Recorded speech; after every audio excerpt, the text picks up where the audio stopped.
Hello, everybody. Uh, Thank you so much for joining me here. I'm Phil Rice. Welcome to the Phil Rice YouTube channel. And please, weary travelers, join us in this cozy respite at the Bard Inn. We're here to just kick back, relax, sit around, enjoy the company, interact with each other, bring questions.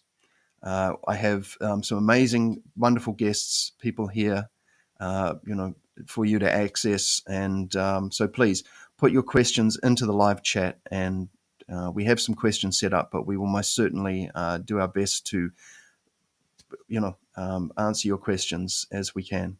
So thank you so much for joining us here. And I just want to say, where are we? That one there. Okay.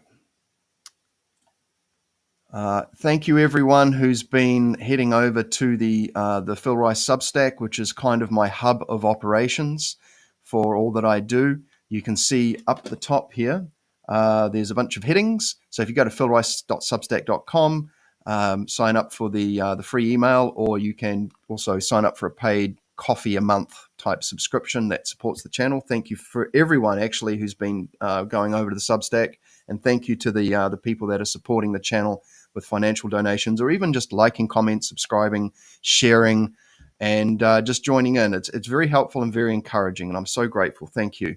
But as you can see, I'm slowly filling things out here, and I've got a new blog article here, and we've got some new interviews, conversations, and I've got some more to put up too.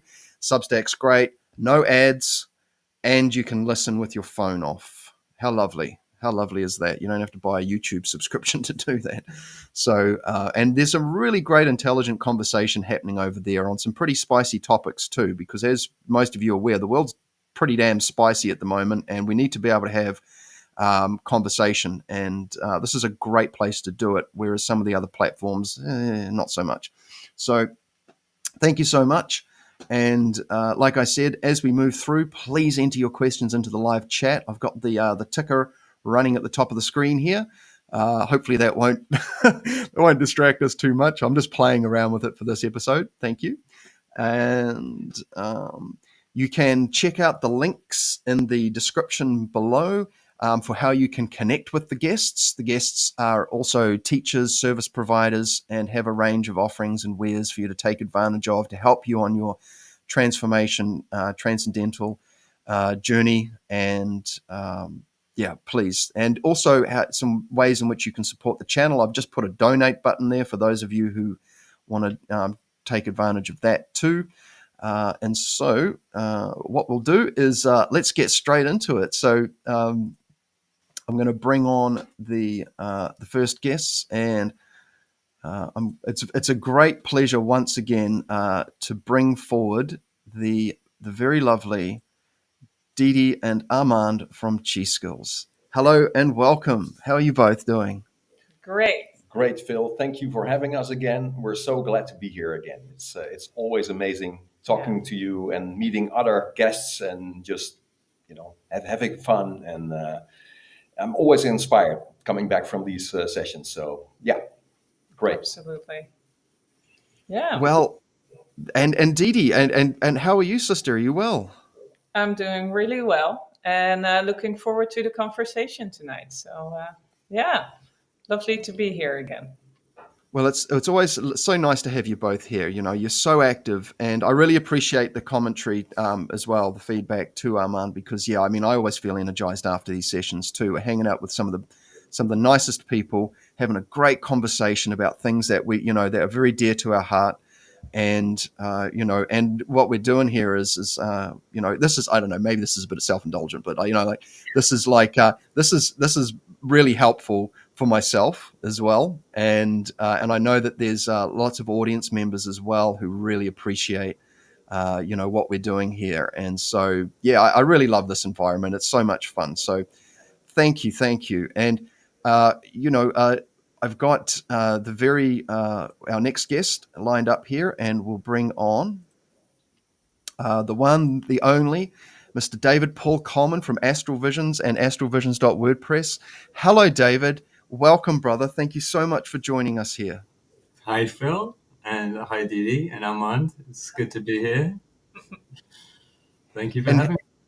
oh, you're most welcome, and it's always a pleasure, to have, someone who, you've been in the Barden community for a very long time, and been a great contributor to, and the magical community at large. So, I feel very blessed actually to be able to have teachers of everyone that comes on, but of long tenure as well. And so, as we were saying just behind the scenes, just as teachers in general, we were talking about the importance of developing fundamentals and how you find yourself as a teacher. I mean, I found this as a guitar teacher where I would be running over this regularly and regularly.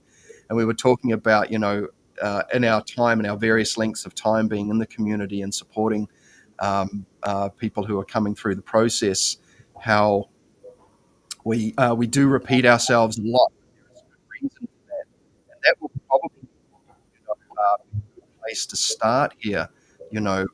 But before we do, David, would you like to give us an astrological cosmic weather update? I'll find a better term for phrasing it. But for those who don't know, David is a professional astrologer. He's very much sought after, very active, and I asked him if he would be open to maybe giving us an update. And just before the show, he said it might be a bit spicy, and I said, "Look, that's great. Let's do it." So, David, I'd love to hear what you've got to share for us, if you could. Okay, well, thank you for saying all of that. First of all, it's very kind of you. Um, I have, for those who are interested, I have written about 20,000 words on this year already and posted that on Patreon. That's for my Patreon supporters. So if you're interested in like a really detailed account of this year, go there. You only have to pay like $5 a month to get access. You can just cancel it after 1 month. So it's like a $5 ticket to get the full report if you want that. But I'll tell you what's in it, right? I'll tell you what's in it now, because this information is important. It is probably 2025 is probably one of the most, if not the most important year of the century. So there's that, right? We look at the sky and we can see not one, but several huge changes happening in a very short space of time. This is very unusual. What I'm about to tell you is pretty much the consensus among all the astrologers that I know. So we can be pretty certain that what I'm about to tell you is what's going to happen. All right. Uh, the the short form of it is that we have a wrap up going on as well as an initiation cycle happening. In other words, things are ending and things are beginning at the same time. And so we've got a part of the year that is to do with the endings, and we've got a part of the year that's to do with the beginnings.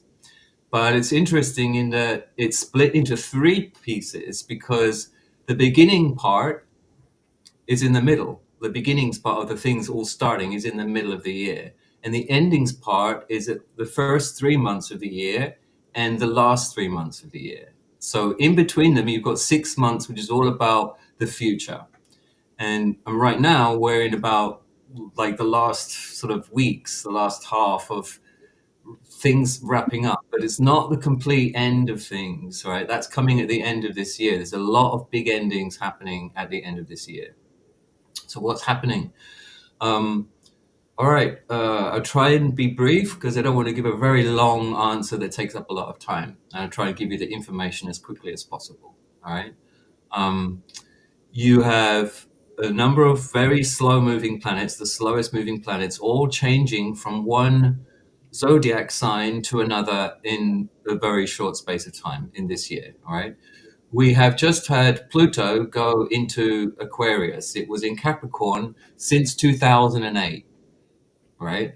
Which 2007, 2008, Pluto going into Capricorn. Capricorn is a sign of finances. What happened in 2007, 2008? There was a big financial blowout, all right? And it sort of set the scene for lots of things that happened in the years that followed, right? That's just one example of how big Pluto can be in shaping global events, right? Went into Capricorn, that happened.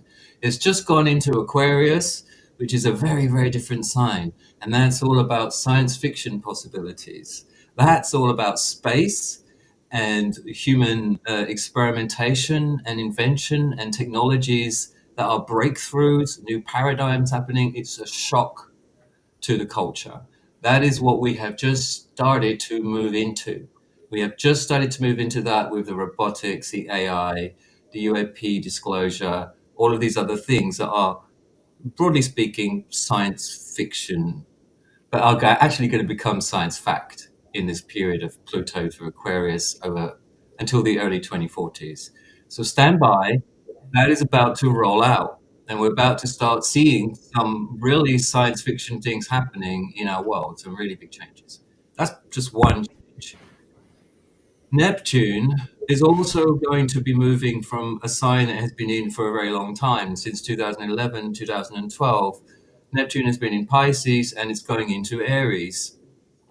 And before I even talk about that, I have to mention that something extraordinary is going on there with Neptune going into Aries, in that at the same time, literally a few days apart, Saturn is going into Aries as well. So Saturn and Neptune are transitioning out of Pisces and into Aries at the same time. This is quite unusual to see. It does happen cyclically, but it's unusual. And we see when that happens historically, Neptune going into new sign and it's Aries, Saturn going into new sign and it's Aries, we have wars breaking out, we have conflicts breaking out, we have plagues breaking out, we have all kinds of very stressful, very threatening situations boiling up, like rising up, right? But we also see at those times some sort of new beginning, a big new chapter emerging. That's also going to start happening in the middle portions of this year, in the 6 months that are in the middle of this year. That's also, you're going to see something happening that's to do with that big change. And Neptune going into Aries could bring in new religions, new belief systems, and new ideologies, new visions, all kinds of new vistas. I guess is the word I would use, right? It's very pioneering, that Neptune in Aries. It means we're going somewhere new, and I feel it is quite strongly connected to all of the big changes that we don't yet see happening, right? But that's gonna unfold over about 14 years. And we've also got Uranus going into Gemini, where Uranus has been in Taurus for 7 years. So since about 2018, Uranus in Taurus has been about our bodies and what happens to our bodies. We've had the vaccines, we've had all of the controversy about whether or not vaccines should be given or not given, and whether they're safe or not safe, and all of this insecurity around food production, with genetics changing it, and also replacement of hamburgers with plant-based foods has happened in Uranus in Taurus. So Uranus in Taurus has been very much about the physical stuff. And as it goes into Gemini, it becomes more about the mental stuff. And it affects very strongly Uranus in Gemini, the United States. It's connected with them coming into the Second World War with the bombing of Pearl Harbor. It's connected with their Civil War. It's connected with their war for independence against the United Kingdom.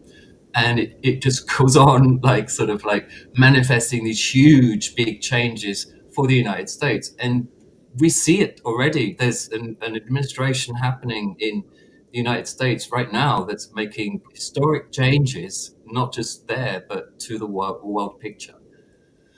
There is going to be chaos. There is going to be change. There is going to be confusion about what's happening as all of this is going down. Right?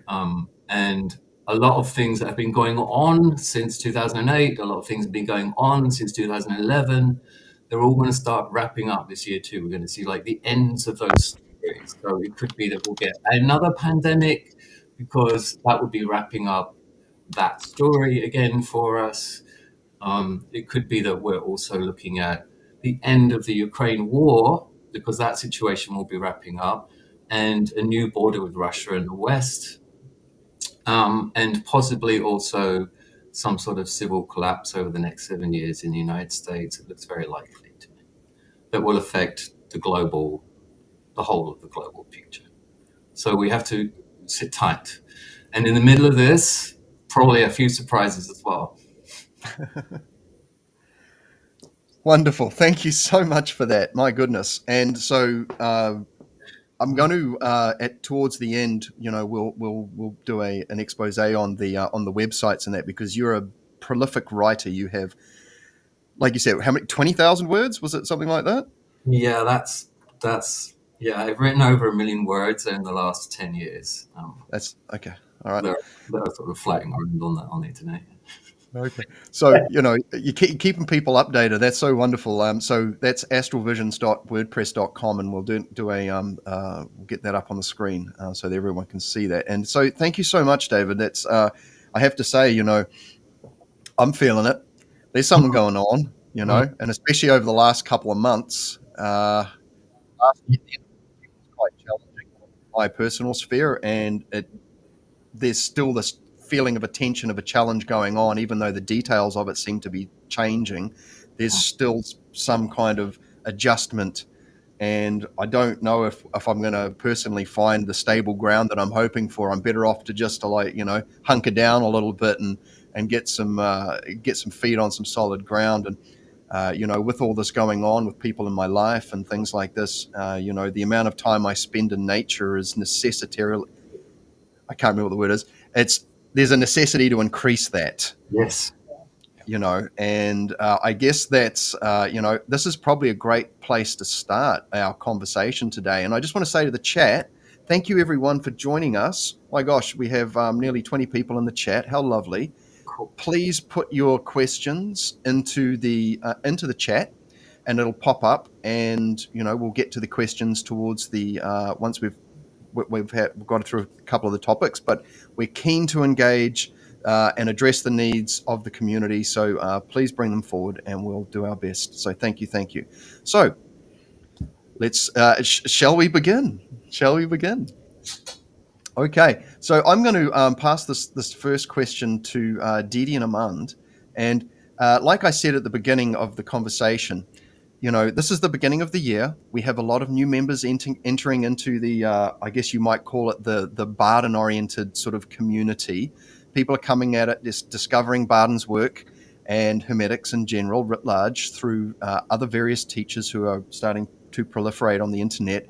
And so people are having to explore and find the, I guess, the modern translators that they like, or maybe they're just, they're keen to just go, full vanilla Barden, and that this is all I need. Perfect. Okay.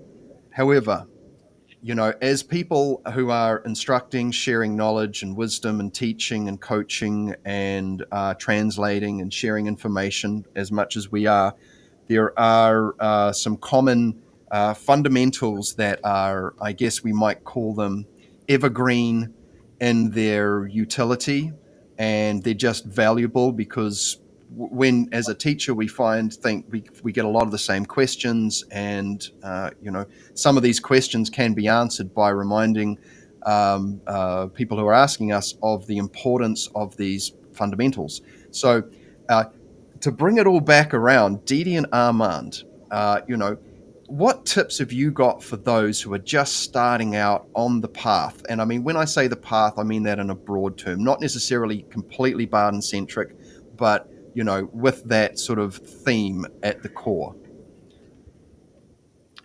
Okay. You start? Yeah. So, oh, wow. Yeah. I think everyone starts for a reason, I guess. So be very clear on why you're on this path, as clear as you can right now, because, you might not see what you cannot see yet, but something is motivating you to look further, to look inside, to go into yourself. And yeah. So is there something that you can recognize in yourself that you feels like, yeah, that's a thing I'm dealing with right now, and I want to overcome something? Be very clear. So because as you start reading Barton, for instance, you start reading it, I would say read through the whole thing, and that can be a challenge if it's new for you, because there's things in there that you're like, wow, some things it's just might be too much or to understand, to grasp, but then very consciously underline or mark some of the things that really resonate with you. So as you read it, just notice like what is sticking out for you. So I always say to people, be careful not to think that you have to do the whole thing 1, 2, 3, 4 in that way, because it could be so overwhelming for you. So take a marker or something. Not if you have the original binded version, by the way. Don't do that. It's worth $1,000 right now, something like that. So use a pencil maybe, or do something. But I would really work with this internal, the internal, So it's tuning fork, really. So what sticks out for you, and then think about what how that relates to what got you into the training, and start there. Obviously, there are some fundamentals which are super important. I mean, level 1, step 1 with the mental training, really do these, and stick to them. That's very important, because you want to raise the awareness, you want to climb up the vibrational scale here. So we need to have focus, we need to be able to concentrate, and we need this mental so this mental clarity, and these skills, these are very important. And another thing I would really suggest for people, if you're into this, start with Qigong right away. Do that, because this is a really great way to get into your body and start understanding, especially with elements work and vital breathing and things like that. This can be learned pretty quickly. I think a lot of people underestimate or overestimate that.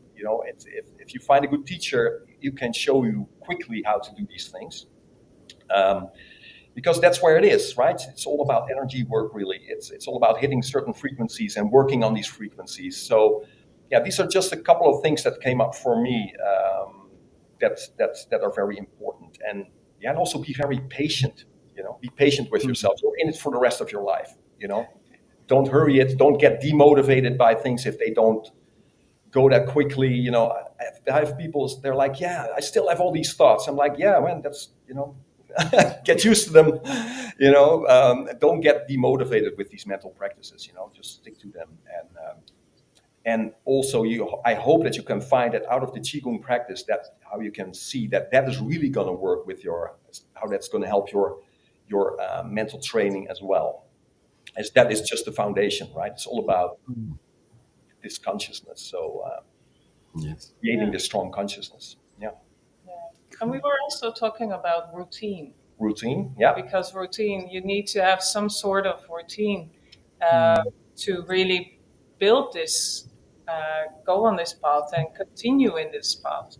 And without that, it's so hard to really also, well, kind of see results of it, because you're growing into something. But if you don't have a routine, you fall back all the time, or you just discontinue. So you want to do something every day, and sometimes you have more time, do more.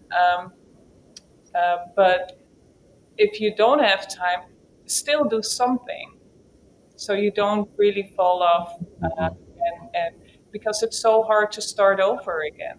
Yeah. So a routine is really, if you're starting out, that's really a thing. Yeah, for sure. One thing also that I like to, so with the mental training, let's say you're doing step 1, observing the rising, falling way of thoughts, which is such a crucial thing. I mean, it's the beginning, right? Without that exercise, it's going to be hard. So make that a 24-hour practice. Don't only do that on your stool or your cushion, wherever you practice that. Take that directly into your life. Say to yourself, okay, for the next 2 weeks, whatever situation I'm in, I'm going to practice that as I'm, communicating with other people, as I'm in situations at work, wherever I am, because this is where it counts, actually, right? It counts in the interaction with energies around you. And this can really fast track your growth for sure.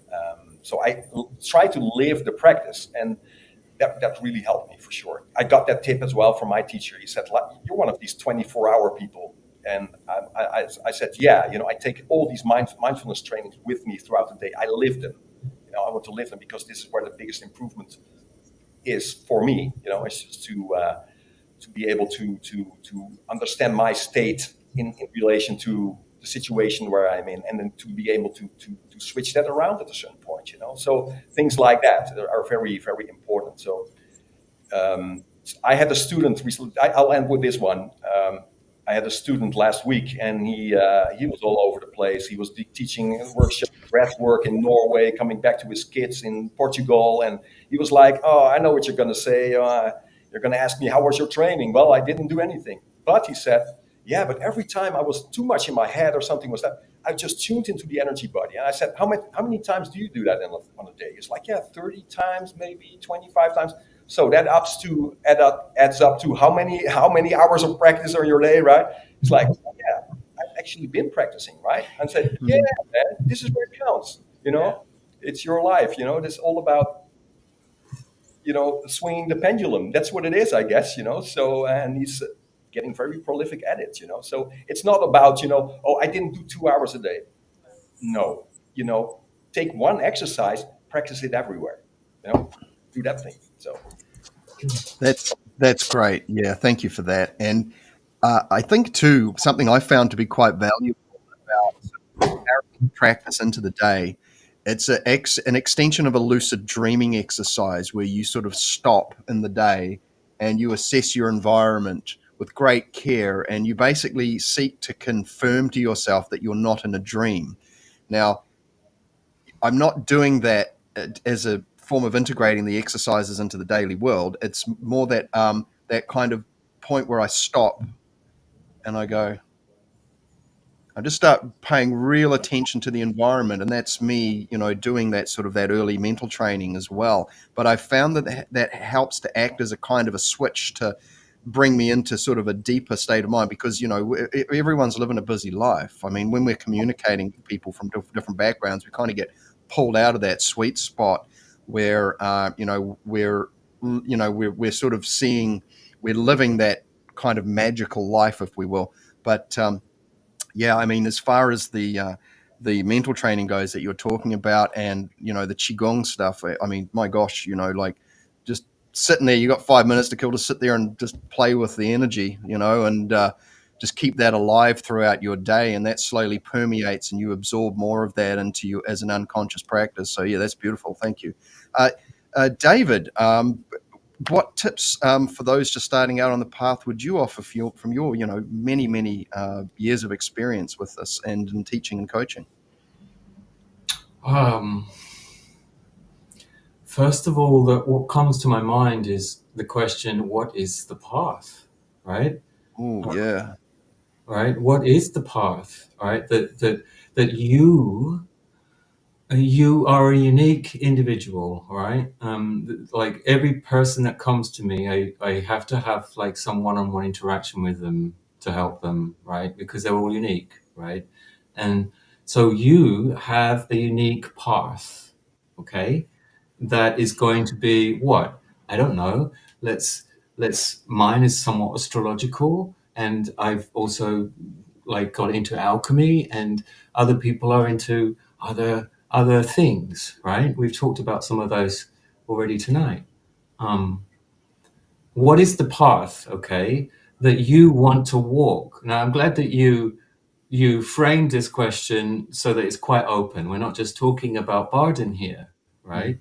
We're talking about the path. So the question is, what is the path? Ultimately, all the paths lead to the same realization, the same truth, which is that we are all one with all that is and ever will be. Okay, whatever path you choose to take, I'm telling you now, spoiler warning, that's where it's going to take you. All right. But the journey, the path is the exciting part. If you want to go the path that Barden has laid out for you so beautifully and so instructively in his works, you should follow that path. Okay, you should follow his instructions, right? Because they will lead you to the destination that's the same as any other path, but they will teach you they will equip you certain things, or they'll illuminate certain aspects of that truth in different ways and empower you in different ways, right? You go on a mystical journey instead of a magical one, you're going to be transcending and transcending and transcending in some way, not transforming. That's more the magical pathway, I would say, right? So there are different flavors of the path. What is the path that calls you?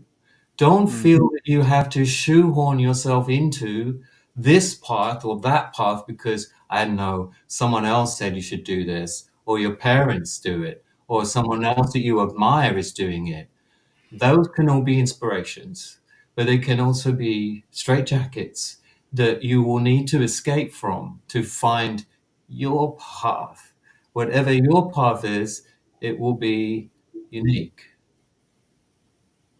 Oh, that was beautiful. Thank you so much for that.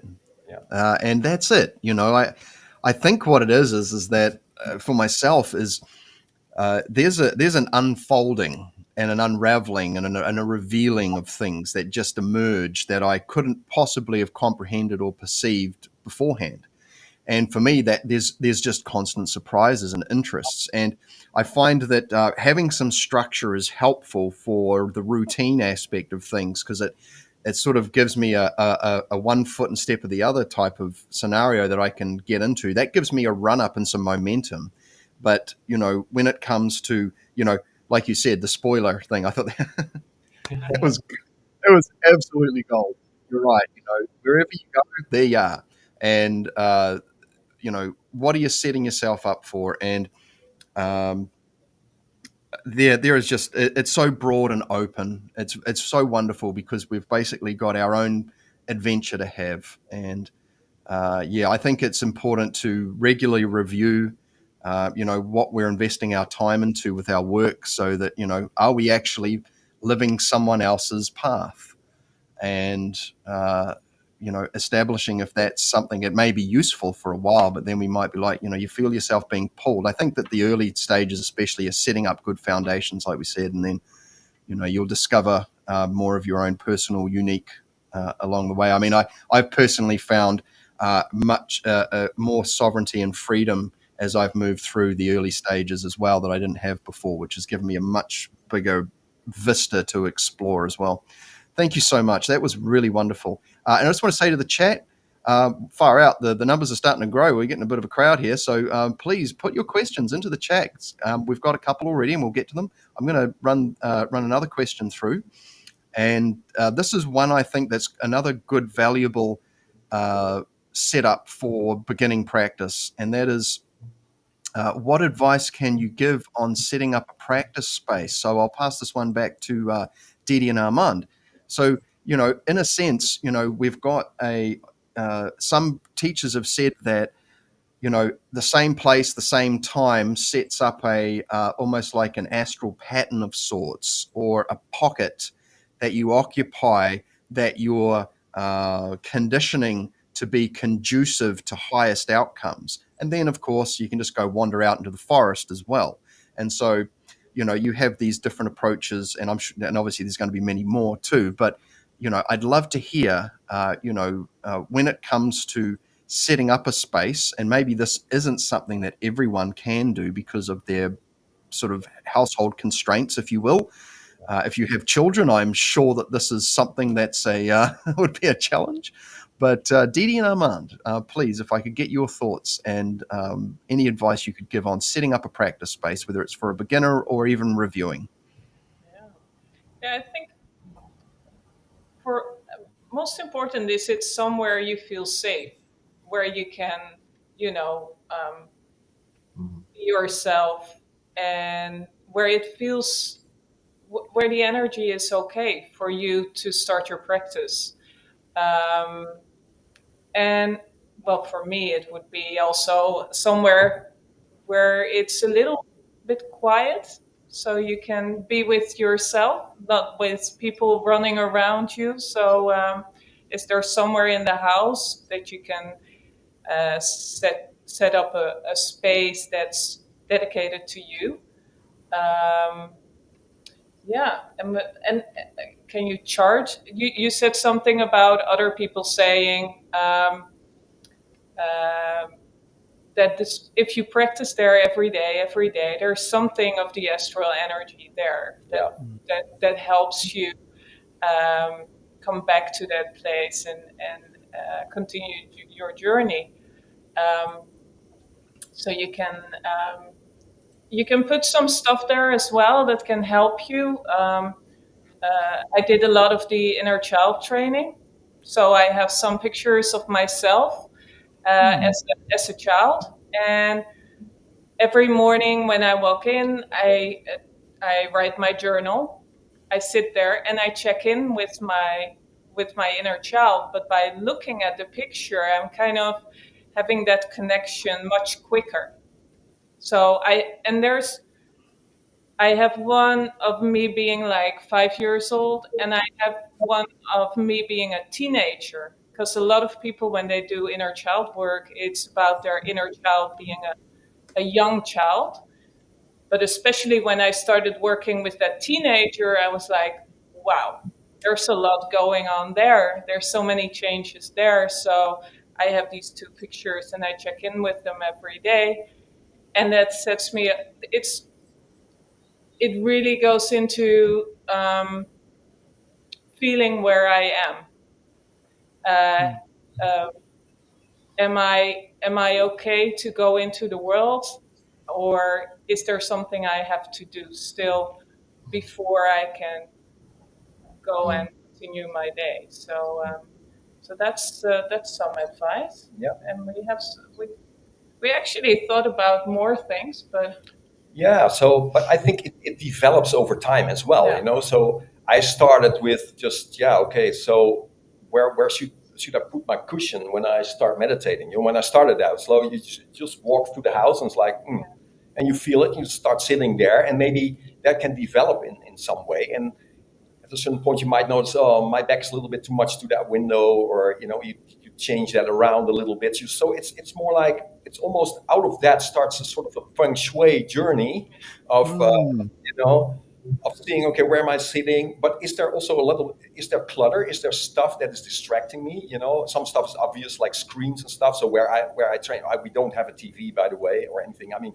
you're looking at our living room, but some people say, where's your stuff? You know, and we're like, well, we don't have stuff because it just kept growing, right? So yeah, you can take a look around a little bit, right? So there's a training mat, so there's the trampoline.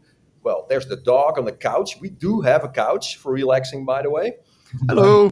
So the dog there, yeah, he's lying down. He's a big greyhound. But this is our house. So it turned into that over time. So we started to declutter and bringing objects like the Neijing 2 over there, right? The scroll, we brought that from China, and that one comes from Thailand. So, and we get from our journeys, we got a Guanyin there from Thailand, and we got a Buddha I got from my mom. So you keep, you're tweaking and tweaking over the time until it becomes more and more of a concentrated space, still place. So yeah, obviously your energy is going into that room. So let's say upstairs I have my own room too, where I do things, but I have got a stereo over there. It's like I have a hi-fi. I don't own a lot of things, but I do have a great hi-fi because I love music and I love listening to music. But not only the music, I love to listen to the silence as well. So it's like this. So every time I come into that room, I feel the stillness there. There's just stillness, because I cultivated that over time and it got rid of stuff there. So yeah, it's a continuous process, but I always need to feel good. I need the bottom line is I need to be able to concentrate there because the training is about concentrating, right? So yeah, and some hygiene I think is very important. We try to keep the house very clean. I mean, we teach in this room as well, so we use white sage for cleansing. We just do that. We do that every other day, I guess. We do some of that. sometimes multiple times A day. Depends on the release, but also your own thing, right? It could be that you're working on something with yourself that's people releases, and emotions might come up, or so it's good to clean the house. It's good to keep the air moving. So yeah, those are a couple of things, I guess. At a higher level, you could charge the room very deliberately, right? Like as you become more sensitive to the elements, for instance, and I mean, air element is good for learning, right? So you could do some air element breathing in your room, and so try to charge that more and more. We do that with people coming over also. We sit in the room, and we sit with a bunch of people, and we start charging the room with a certain frequency, right? So we do that for maybe 10 minutes, 15 minutes. We go outside after that, and we just wait, and then we come back into the room, and it's still there, right? So you feel that you change the atmosphere of the room because you already influence the room, right? You do that everywhere you go. You cannot really hide that because your energy, you're going into that. So there's feelings there and things like that you also bring into the space. So you can make use of that also when you find like, oh, okay, this room needs to be about concentrating. So how can you bring air element in there, but a little bit of fire element also for a little bit more willpower. So as you move along through the practice, it will change over time also. And yeah, until it's just you don't have anything anymore, right? It's gone. Only the essence, it's like the essentials, I guess. A sword. Yeah, burglars, Wonderful. Yeah, I've got to say, one thing that has struck me and a lot of the people who know me over the sort of 10 years of, discovering meditation is that all of my personal possessions have shrunk down to just the absolute necessities. Yes. It's just so much more freeing for myself. It's nice and quiet, which is funny because I come from a background of being a musician, being like a rock and pop musician, I had lots of things. I had a full studio for teaching and for playing and all this stuff. So, yeah, it's been, like I said, very freeing. Now, Mr. David Paul Coleman, what advice can you give on setting up a practice space for people just starting out, or maybe those who are already on the path? David or Dave is fine, by the way, Phil. It's okay. No, that's all right. I don't have too much to add to what was just brilliantly said. All of that.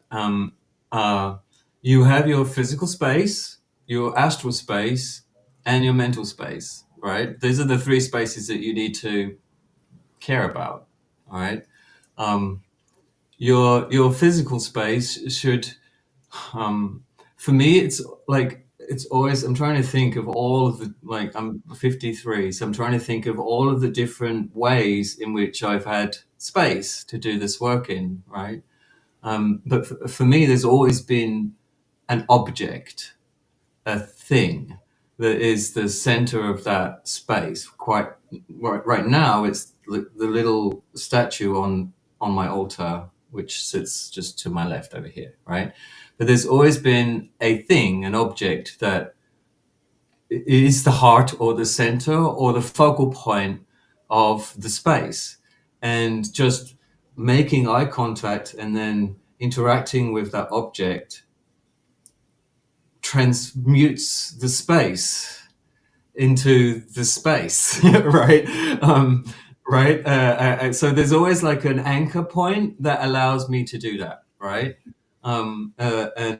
But the physical space, like, I'm just like everyone else. I'm messy and chaotic, right? And I've got to tidy it all the time to clear it up. If there are things in your physical space as a beginner, right, as a like starting out on the path, that are distracting you, as has already been said, you should clear them out, right? Get that clutter out of your sight so that it's not distracting you. But if you are more experienced and you don't have that problem, the clutter can be something that you actually interact with and becomes part of the like, you can go into like a really busy forest and find peace there, right? Right. Yeah. There's a certain quality that you need to access to find it, but with all the noise going on in a jungle, you'd think that it's pretty difficult to feel at peace there, but no, you can get that, right? It's because nature is not the same as humans. We create all kinds of different atmospheres that are very difficult for us to find peace in, right?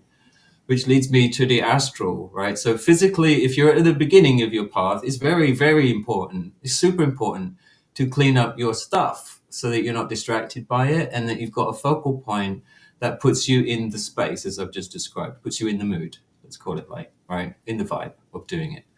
And that can be whatever you want. When you're further advanced, right?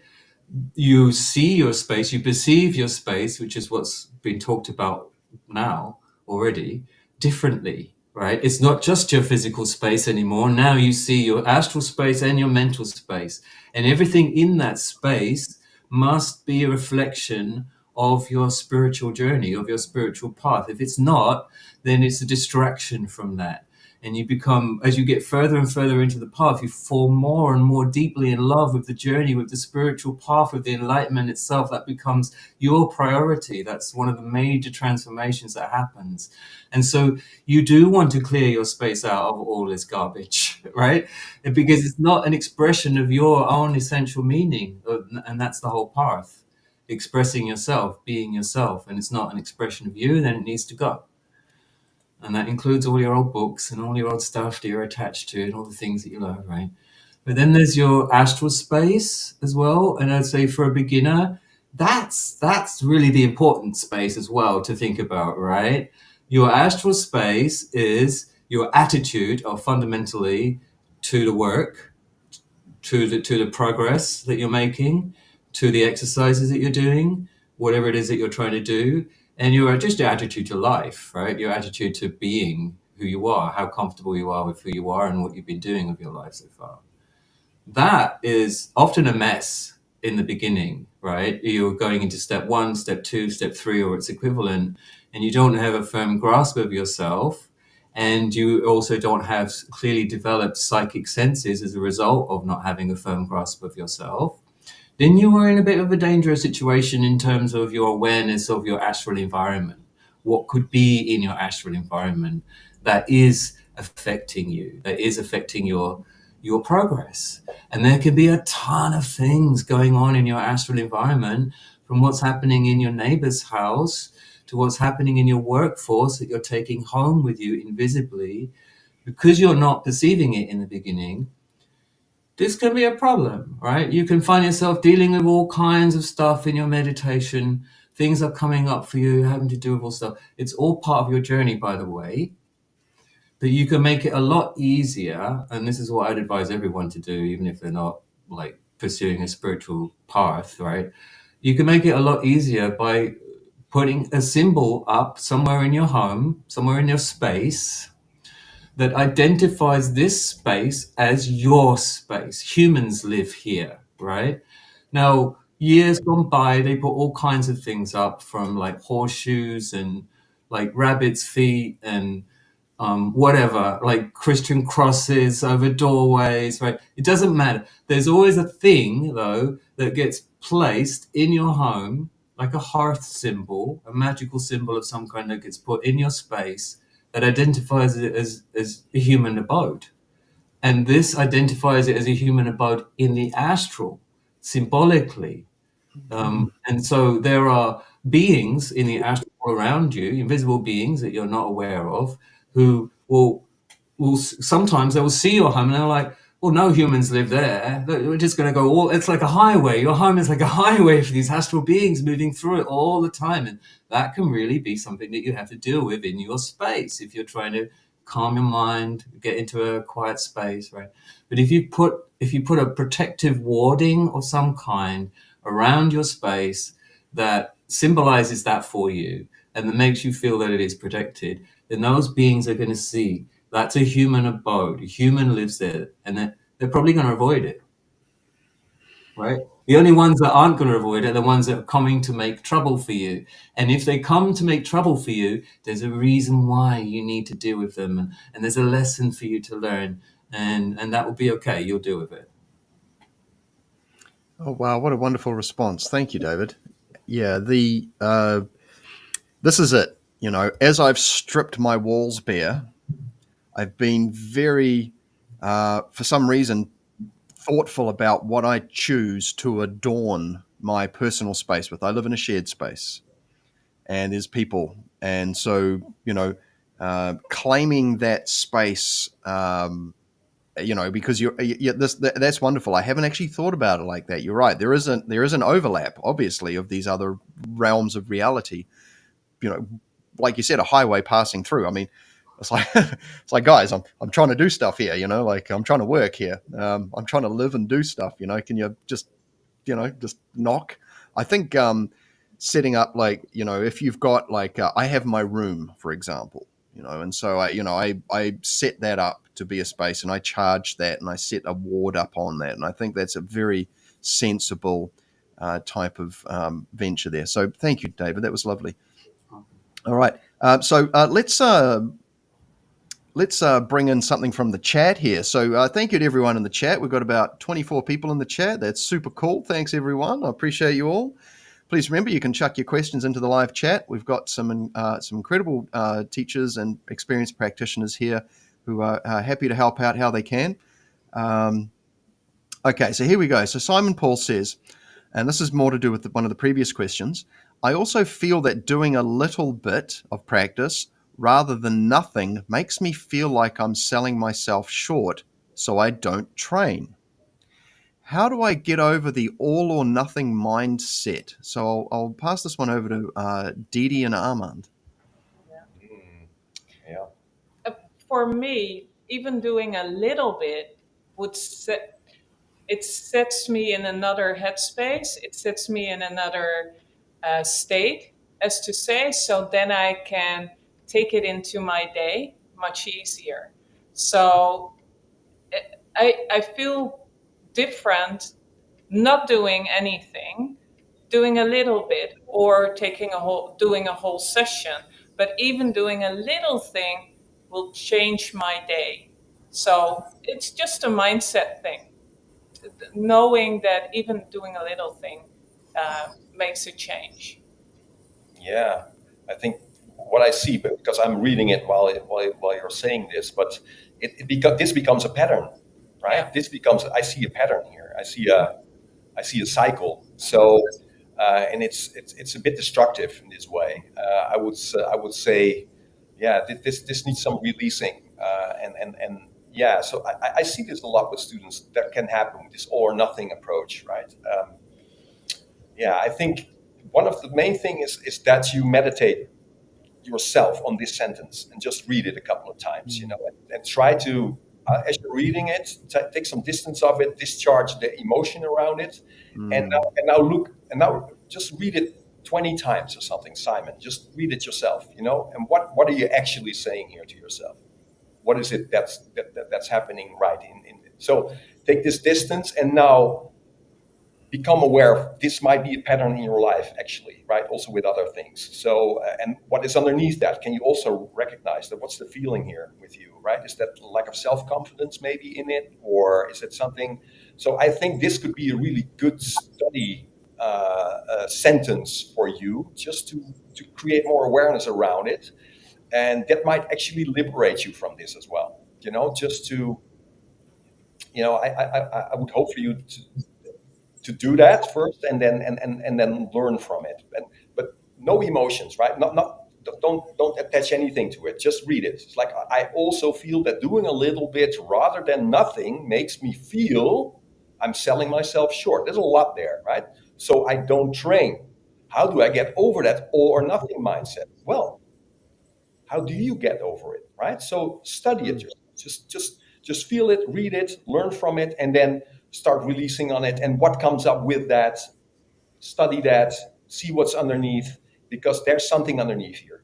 I can feel it, right? So I think it's very personal. That's what's coming up for me as I read this. So. Wonderful, thank you. Yes, and I think too that within the question we can find the answer as well.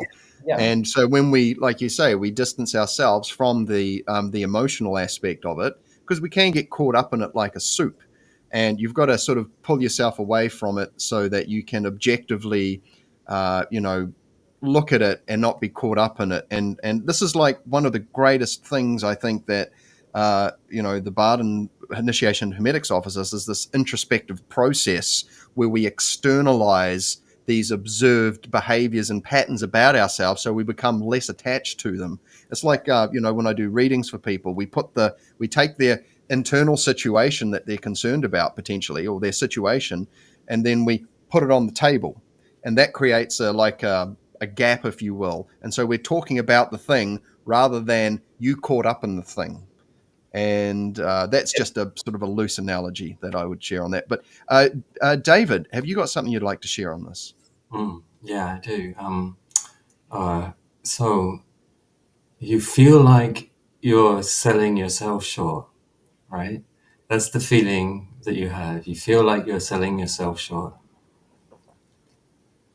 And somewhere at some point, what I would ask you to do, none of us can answer this question for you, because what we ask is, how do you get over it, right? We're not you, so we don't have your unique insight, right? You're going to find the answer, but we're hopefully going to be able to give you some clues. You've already been given some really good ones. I'm hopefully going to give you some now. This feeling of selling yourself short, where does it come from? Right? Where do you go back in your memory, go back in your past, find the origin of that feeling of selling yourself short. Where did it arise? Okay. Look at that situation. Now, when you get to that point, and you might not get there immediately, you might need to dig, all right? Or it might just like come up and go, oh yeah, of course, it was this moment, right? So both of those things can happen.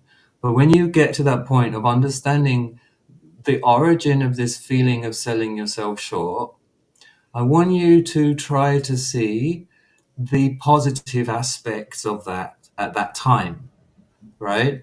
Because every negative trait that you have, any negative trait that anyone has, was originally serving some positive purpose. It had a positive purpose. This feeling of selling yourself short had some purpose in your life. It made you want to do better at something, perhaps, I'm guessing, right? Just to help you, right? But you figure this out.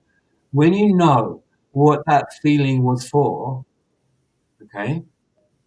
When you understand what the positive potential of selling yourself short, of telling yourself that you have sold yourself short, it lifts you up, right? It did something to lift you up. So like, you're selling yourself short. You can do better than this.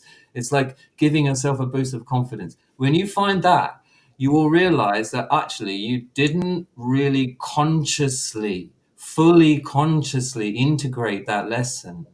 You did not update it as time went by. You've changed since then, probably a lot. And as a result, that habit has not changed because it's not been consciously integrated. You've not been fully aware of it. It sort of stayed stuck in its place of you telling yourself, I am selling myself short. And it's become negative as a result of not being updated. All you need to do is find a new way of giving yourself that feeling of lifting up, that original feeling of I'm selling myself short, I've been selling myself short over and over again, has been giving you, right? When you find a way to replace that feeling with something that is more positive, that makes you feel more positive and is more relevant to who you are now and is just updated, this problem will stop, right? But what I would like you to see is really look at this sentence, just like as you've been asked to do, right? I also feel that doing a little bit rather than nothing, okay, makes me feel I'm selling myself short. Okay, we can all relate to that, right? We can all relate to that, right? So I don't train. That's the part that goes where my head goes, what? So first of all, you're saying doing a little bit rather than nothing makes you feel that you're selling yourself short. Well, why does doing nothing not make you feel that you're selling yourself short? Why do you go to doing nothing from there? why do you go to doing nothing from that realization? Yeah. Because that Mm, is just making you feel like you're selling yourself short even more. So that's mm. why I'm saying that this feeling of selling yourself short used to be positive for you, but now it's become a habit that's very negative, and it's only because you're unconscious of it, really. And you need to become more conscious of this. Well, not anymore. Look at the comment. He's not anymore. You're there. You're nearly there. Exactly. Exactly. You're just there. You're just there. It's just a sense of awareness. Yeah. Oh, this is a good evening for Simon. You know, it's good. Good. It Yeah. is. It is. It is wonderful. It sort of helps to fulfill the purpose, I guess. Indirectly of like setting all this up is like somebody can go, oh yeah, okay, then we're we're making hay here, which is great. So yeah, thank you for your for everyone's wonderful feedback for Simon, and thank you Simon for the question. Because somebody else I'm sure will take some value from this as well, and sharing the love is what it's all about. So thank you so much. Now I've got a another question uh, from Will, and Will's a regular here at the Bardin and on the Phil Rice channel, and so I'm grateful for Will. Nice to see you. He's also a local Kiwi fella as well, so thank you, Will. He's a Tai Chi guy too, just saying. And so Will's saying clearing space. So this is one of the previous conversations. What about friends that are draining, just not spiritual? So I'm just sort of looking at the grammar of that, and I'm going, well, I guess he's talking about, we've got people in our lives who we've had a long-term relationship with that are, I mean, I've some of the frequency of my relationship interactions have certainly decreased over time, and to the point where it's very seldom we connect. So that's how I've kind of it's just naturally sort of, there's been some drift apart there. But just to break things up a little bit here, I want to put this one back to David. David, you've just spoken, but I'd love to hear, because you're on such a good roll right now, you know, what, and also just to change the order around a bit, clearing space. What about friends that are draining? And I'm presuming that they're not spiritual friends as such. They don't maybe get it. So have you got anything you can share on this? Yeah. Why are they draining you? What are they draining you of? And what part are you playing in allowing that to happen? All Mhm. right. Probably the most important part is the last question. All right. The One of the things that you learn, like from practical experience, I would say, about the astral realm, which is really really what we're talking about here with you. All right, like there's something astral going on between you and certain people that that are draining you and that are causing you to ask this question. They're draining you in some way, we don't know how, right? But there's something in your interaction with these friends. Okay, everything that you interact with astrally teaches you more about yourself than it does about the thing that you interact with. Okay, I want you to let that just sit with that, just let that sink in for a bit, right? All of your interactions that you've ever had have been teaching you more about you than about the thing that you were interacting with. You definitely learned a lot about those things that you were interacting with, but you actually learned more about, there was more about, it revealed more about you, all right? All of our interactions are like this, all of them. Your interactions with your mother, your father, your friends, your wife, your husband, your boyfriend, your girlfriend, whatever, the nature around you, the stars, the moon, they're all teaching you more about yourself than they are about the other people. Okay, so what is this? What is this teaching you about yourself? It's teaching you that you are allowing these people to drain you in some way. You're interacting with them in a way that's allowing this to happen, is what I'm saying. All right. Now, if you're stuck with them, right? I get it. You can be stuck with some relationships, not always, that nothing lasts forever, but you can have to endure certain relationships with people at certain times. Family relationships can be like that. You have to learn what there is to learn from that about yourself. when you learn what there is to learn from that about yourself, the interaction will change. Bottom line. So work on yourself, and that interaction with those friends that are draining you will stop. Okay, and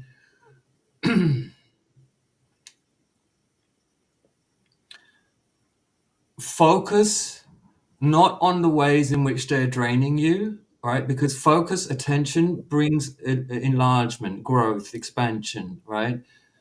Focus on the positive aspects of your interaction with these people. Okay, try to not to focus too much on the fact that they drain you, right? When you're interacting with them, try to see the positive aspects and let that grow in your awareness and focus, so that there's less room for this draining to happen. Try it anyway. Wonderful, thank you. And yeah, that's it. You know, I see the world as a mirror. Everyone in the world is a potential mirror. If I see something I don't like in another, I go, okay, how is that in me? You know, or how is that useful to me that I've acknowledged that? Yeah. But actually being able to see it and acknowledge it has been helpful. Sorry, David, you got something you want to say? Yeah, it's like it's not letting me go without saying it. So, and let them go. Let them go. If they are draining you enough, if they are habitually draining you, and that's a habitual problem, let them go. If they're really your friends, they'll come back after they've changed, transformed, and things are different. They'll be back in your life. But if not, then they won't. Wonderful. Yeah, that's great too. Yeah, I think that's the general rule, isn't it? You know, like if you can let it go, it'll come back if it does. Yeah. Something like that. So, Didi and Armand, have you got something you'd like to share on this? Well, So how to much. yeah. How to interact with others. Yeah. Yeah. Yeah, David already said so many beautiful Yeah, things about it, for but I sure. think just from my own experience on this journey is that,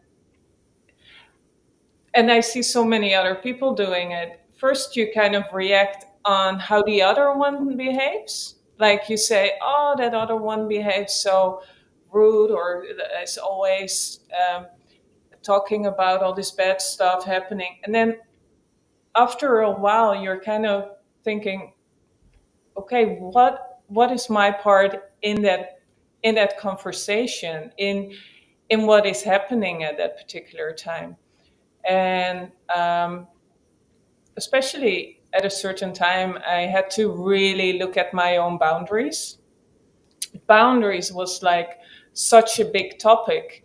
And once I start looking at myself, and because when somebody steps over your boundaries, that's when draining also starts. You didn't have those boundaries up. Something was happening with your boundaries, um, that they could go through it. So here, for me, that was a big lesson. That okay, I'm actually I'm actually in control of what my part of the conversation, what my part of the relationship is, and I start to have. It starts with me, Mm-hmm. and so changing this and going in with a different set, different set of boundaries in this way. Um, Different things started to happen, and I do see that some people just left, that I don't interact with anymore, or some, the whole relationship started to change, so, and got much deeper. And so also, yeah, that's the key, I think, to when you feel that there is something um, that's bothering you in the interaction with people, is that you first look, okay, what is my part of the relationship? What's my part of the conversation? How do I step into a room? How do I engage with other people? Yeah. what's my state when I go in there? That's Yeah. yeah. Wow. Yeah. Wonderful. Yeah. Yeah. Absolutely. Yeah. So, Yeah. a lot of students that come in are, and myself also, I guess, we're very sensitive people in some way. I mean, and sensitivity is great, especially for this training. It's a plus, but it can also be something that is really, it gets a lot of people in the training because people just don't know how to deal with being open all the time and out there all the time, right? And I think the big problem for a lot of people is not their sensitivity, but it's their reactivity. And this reactivity needs to be worked on, through stages, I guess. But also, like observing the rising, falling way of thoughts, emotions, and stuff. Just becoming aware of your own reactions in any interaction with anyone is the big lesson, And then, of course, out of the training, as you start to become more strong, open, elastic, you have more of a center of gravity for yourself that you can work from, right? So this is why I talked about the 24-hour practice. It's like, so now try when you interact, you go into a room, you go to your family, challenging situations could, you know, was that Eckhart Tolle? It's like he said Yeah. something like, when you think you're enlightened, to go on a holiday with your family for a week. He was like, oh, that's a good one. But I would say, create a center of gravity for yourself and just and then move into the room. So and see how that works. Coming more from yourself and also notice when you are being pulled out, into some reactive thing. It's like, okay, now it's happening. So don't be hard on yourself, but just study yourself in these situations. And then out of that will grow. And yeah, you will lose people along the way. But I guess everyone loses people along the way, right? I mean, this is how it goes. But it yeah, Yeah, I love what you say there, Armand. And you bringing up Eckhart Tolle reminds me that he had major issues of this nature with his own mother. Go and watch some of his videos in which he talks about his mother and his relationship with his mother when he was beginning to awaken. He was beginning to realize the things that he talks about, right?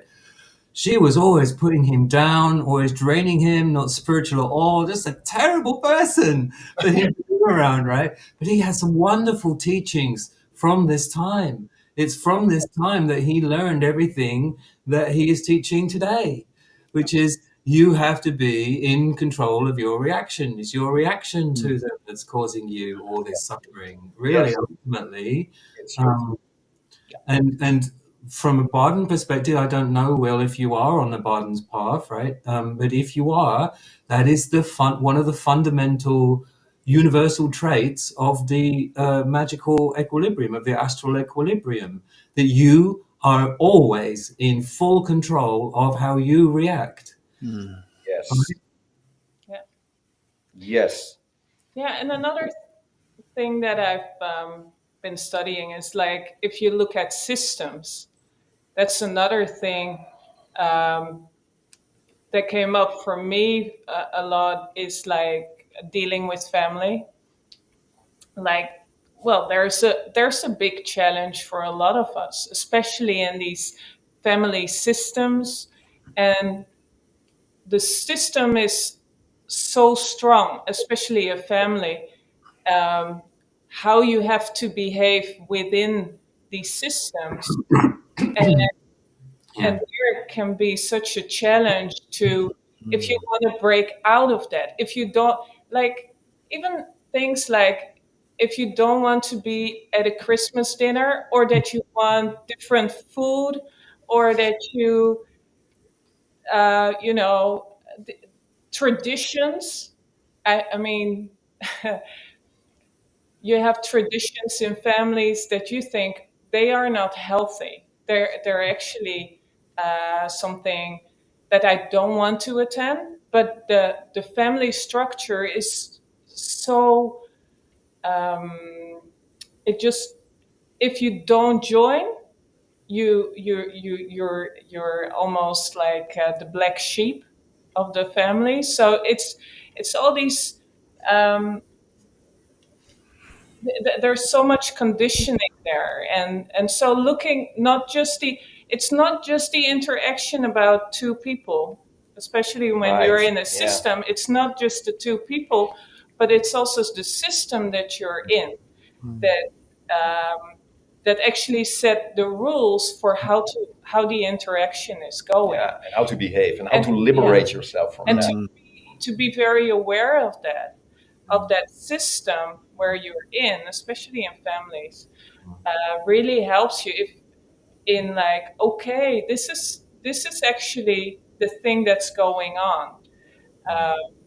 So yeah, that's for me, that was really an eye opener, learning more of the um, how a system really works and doing the family constellations, um, and seeing through it, and maybe some of the things that have been passed through generations in your own family, why certain things come back, how people interact with each other, why why certain patterns keep appearing in families. So yeah, Yeah, it's, this is really interesting, and that's also how you behave around your friends. What kind of a friends do you attract? Mm. This is it's a whole new conversation almost. yeah, but as you're changing, you are changing. Yeah. You train, you change, so you try to liberate you from something from yourself, or of course, this is gonna influence everyone around you in the systems that you're in, your friends, your family. Um, so yeah, you need to be able to deal with that and check your reactivity. That's the main thing. Yeah. Work on your reactivity, check it, and yeah, wow. Well, this could be like a 3-hour conversation for sure. Just on this thing. Yeah, absolutely. Yeah. And just leave them if they're draining you. Yeah. Give Just yourself go away. yeah. Yeah. Don't be afraid of that. Go out. Go away. Yeah. If I may just mention something quickly on this, that I've personally found that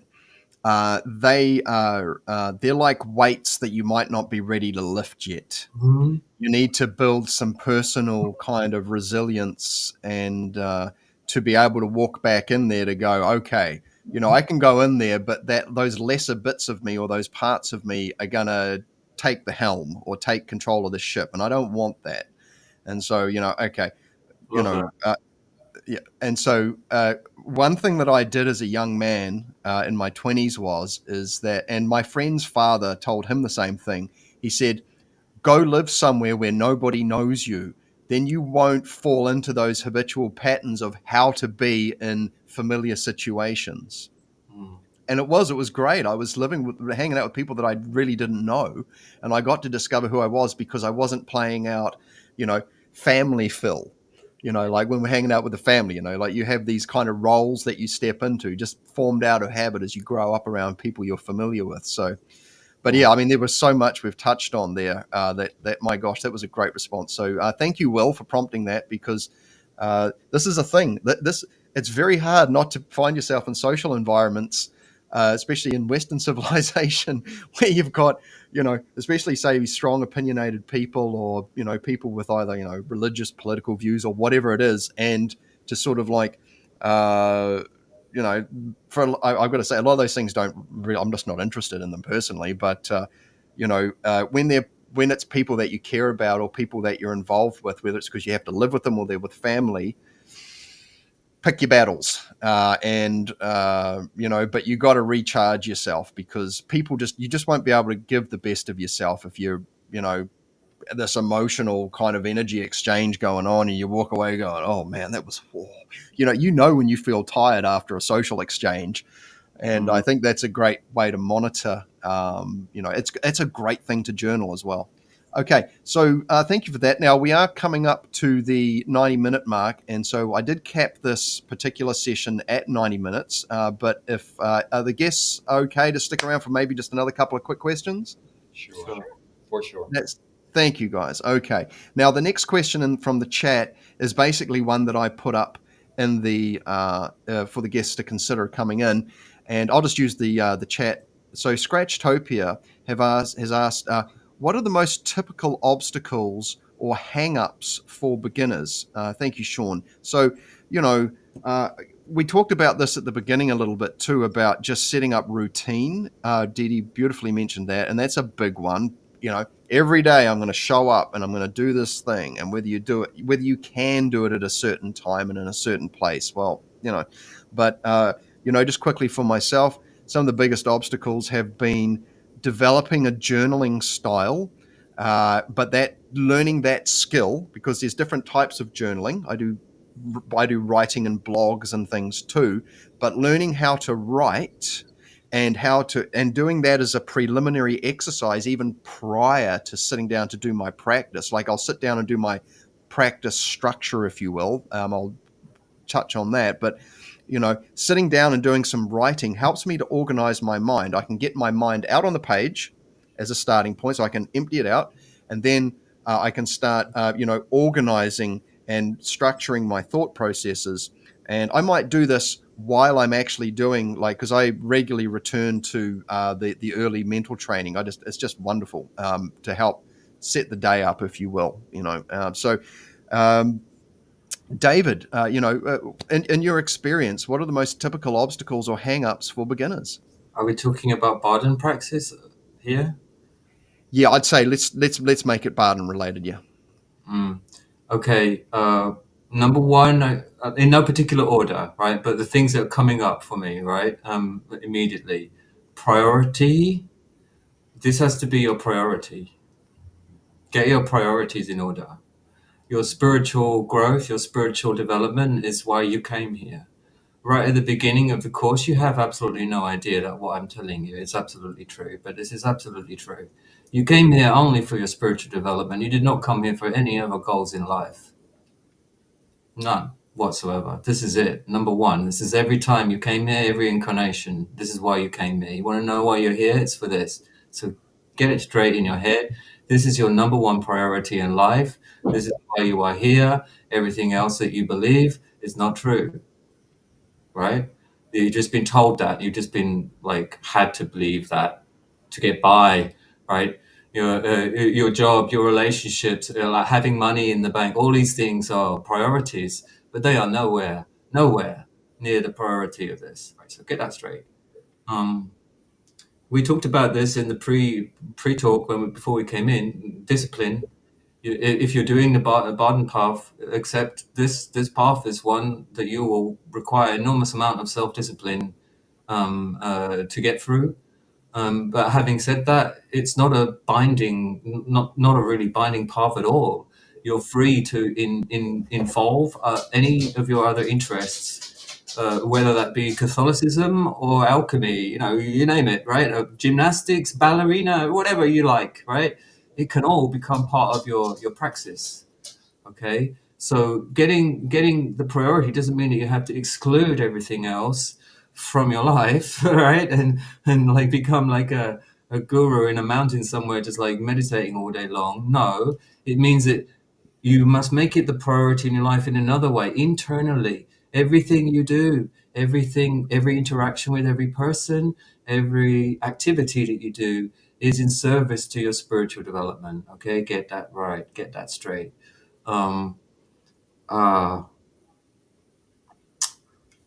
Get a good journaling practice going. That is also very important. It's very important you get it out of your head, and that's what a journal does essentially. Is it gets it all out of your head so that you have a actually more objective interaction with your own progress, and you can measure it and so forth, and it's easier for you.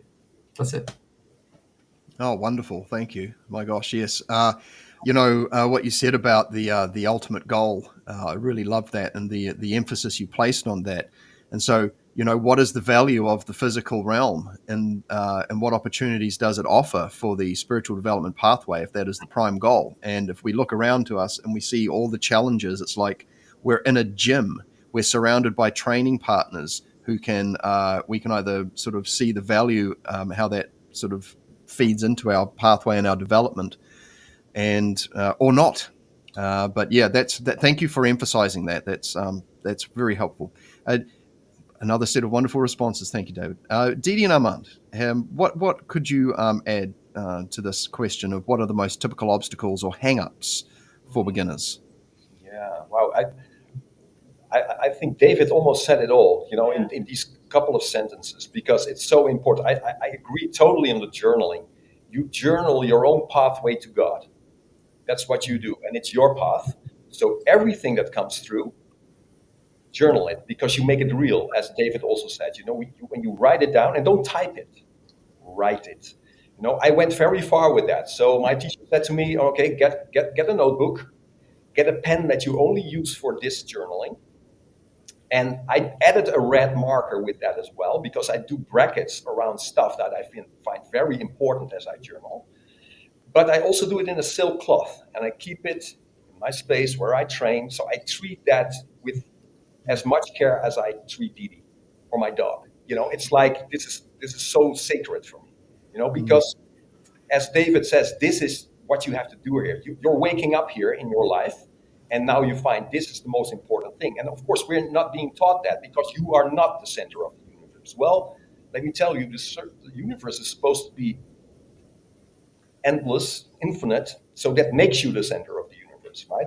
So it's all about your development. So take that very seriously. But the journaling is crucial, and also it's your unique path. So really trust your intuition. And so what I do every time I hit something, marker, brackets, and then when the journal is done, I look at it and I go through these brackets, because that's the juicy stuff, I guess. So, and I make that into a little, I compress that a little bit, and the most important things, and that's where I start my new journal. So I have that, like, okay, this is what I learned from the last one, and then it goes. So, and that makes your own path. So everything that you learn from any exercise is going to add to that, because this is your unique journey. And you have to trust that. Don't be too much distracted by, I have to do that training as well, and that training as well, and that training.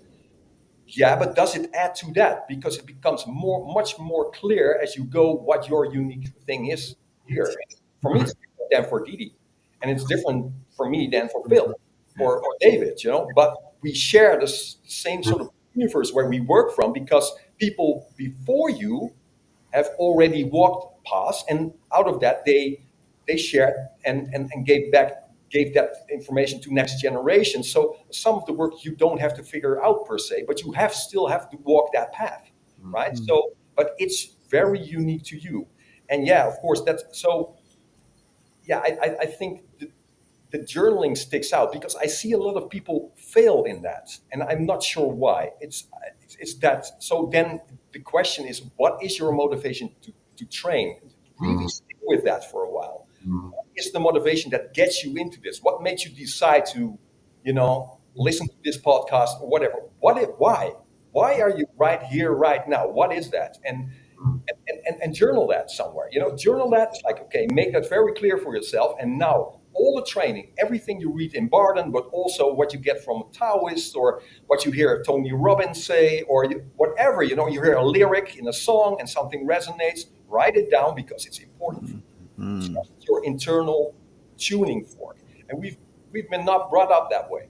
We've been brought up to trust other people, their opinions, but trust this thing inside, and it will add up. And it's because some people say, yeah, but how about this magic training? Well, isn't that magic enough, right? Isn't that, because that is the magic. It's like you collect all these little diamonds, and then it's like, oh man, yeah, this is my path, and this will strengthen you. So yeah, journaling. Get into journaling, people, and not on a phone, not on a laptop, on paper. Treat it sacredly. Yeah. The laptop does not actually writing things with your hand and a pen has it activates different aspects of your brain than typing it on a keyboard. So there's a much deeper, more primal recording of that memory in your brain. There's one more detail I wanted to add as it's coming up. So I was listening to that wonderful answer. One thing that's come up over and over again, not just for me, but for Ron when he was doing this for so long, right, was the typical obstacle or hang up for beginners is that they dwell too long on the first step. and the second step as well sometimes, and also the third step, but mostly the first step. They dwell there far too long. They have far too high an expectation of what's really expected of them at these early steps. The the problem is compounded somewhat by the 50s voice in which Barden communicates to us in the modern era, and our lack of ability to really resonate with that voice now because our lives are so different. Um, but really, the fundamental point is that step one is not going to take you forever. Right. Don't get stuck on that, all right? Don't get hung up on that, okay? You're going to be working on step one for the whole of your journey. It's a skill set that you develop, right? And I said, I think in the last chat that I had with you, people don't realize, but it's true. The most powerful magical tools Barden gives to you at step one. At step one, he gives you the most fundamental, powerful tools that any magician has. They are the fundamental tools that they must work at and continue to craft with and develop and explore with. That's it. He gives them to you right at the beginning. So, really, practice with these things is never going to stop. So, why you are staying at step one and not moving on when you feel some readiness to do so is to do with your insecurities, okay? And the other thing that I would say about that is go forward because Barden's very, very smart. All right. Barden was guided not just by his own intelligence, but by other intelligences in crafting this system. And the system is safe. That is what makes it very, very unique in magical initiation. It's safe and sure, right? Its progression is not going to expose you to risks so long as you follow it, okay? Many other schools will. And so if you go forward to step two, let's say, before you're ready, you'll reach a natural inability to carry on. And that will tell you that you must go back. You'll be guided to go back and do it, do deeper work with the steps that you need to do deep. You won't cause any harm unless you go racing ahead and think that you've got everything sorted, right? Then you're going to do yourself tremendous harm. Wow. I think that's very, very profound, David. But it's what you said, trust the process. Um, and trust is the word that just came out for me Yes. when you were saying that. Yeah. Yeah. And also you were talking about this as well. And when I was reading the question, trust just came through. Yeah. Yeah. Yeah. It's strong. Yeah.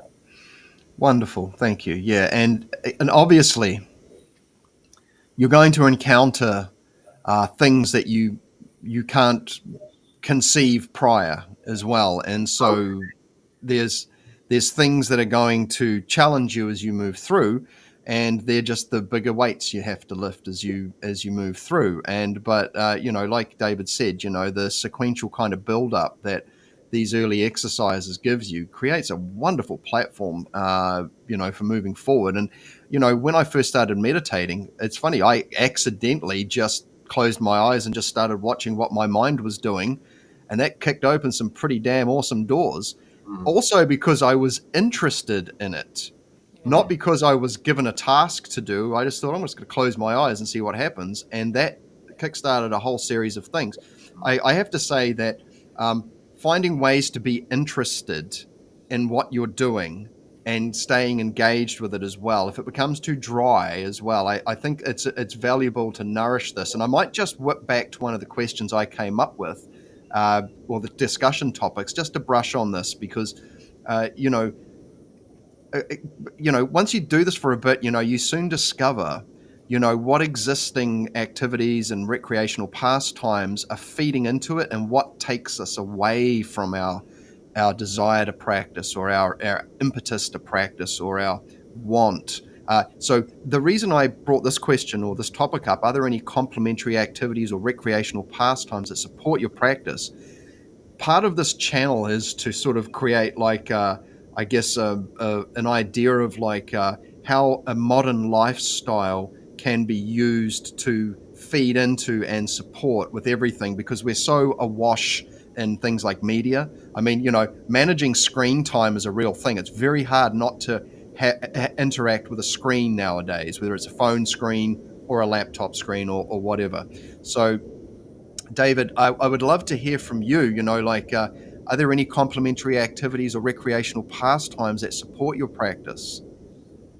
Obviously, the most direct one is astrology, right? But there are a number of recreational pastimes. Basically, the answer is that, like I said earlier, when you get to a certain point in like prioritizing your life correctly, the spiritual becomes everything that you do. So all of my complementary activities, all of my recreational part times support my practice in that way. I like to paint. It supports my practice because I bring my practice to my painting. I have the priority of that being the most important thing that I do. So I bring it to everything that I am doing, right? And all the interactions that I have with other people become a part of my practice. So every complementary activity becomes a part of my practice, and every pastime becomes a part of my practice. And there's no reason why it couldn't be the same, or shouldn't be the same, or won't be the same for any of you. All of your life, your whole of your life can be folded into your practice and become a part of your practice and enriched by it, as well as it enriches your practice. And like if you're a sculptor, it will be enriched a certain way. And if you're a dancer, it'll be enriched another way. It's more physical with your body in some ways, right? And in others, it's more mental. But there's all these things that you can use. For me, it's role-playing games. They have always been the one thing that has been in my life, right? That has been like, I love them. They're my big passion. I've been like into them since D&D came out when it was, first arrived in the 1970s. Yeah, I'm that old. I remember the whole history of it.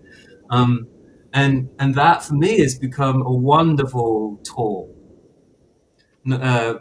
for my practice, because um, there are ways in which you can use that kind of entertainment experience to transform people's lives.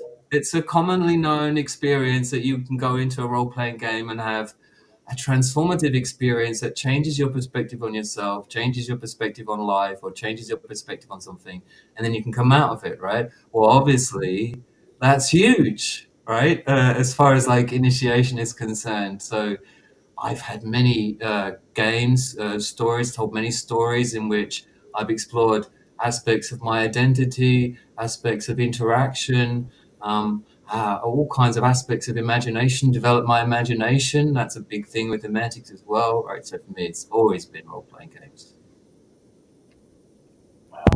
Wonderful, thank you. And just a quick one: do you have, for those in the audience who are into role-playing games or are curious for tabletop or otherwise, is there one that maybe one that people don't know about that you would suggest they could look into, as that might be appropriate?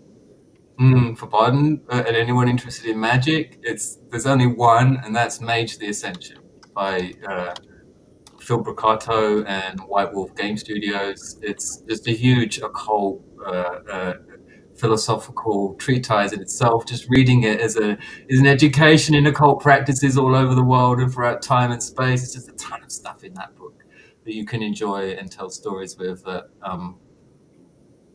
basically strongly directly apply to Hermetic practice in a lot of cases. I've played that game a lot. So that's the one that would come to mind for me. And it's a kitchen sink thing, right? It's marketed as a horror game, but actually it's more of a take what you like from it. Fantasy, science fiction, or horror. It's all three. Kind of thing. Oh, I love that. Awesome. Thank you for that. All right, hot tip, everyone. Go check out Mage the Ascension.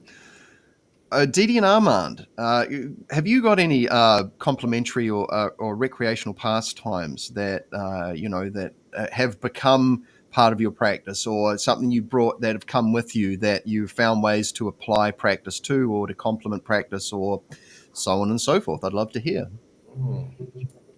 Yeah, it's actually the same, not the complete answer, but the same answer as David was saying. Like everything becomes a a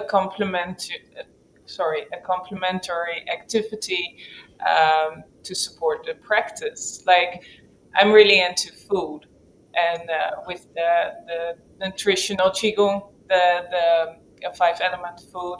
Um, so bringing it to your practice, it's like even going to grocery shopping. You're going in there, and you feel like, okay, what do I feel like?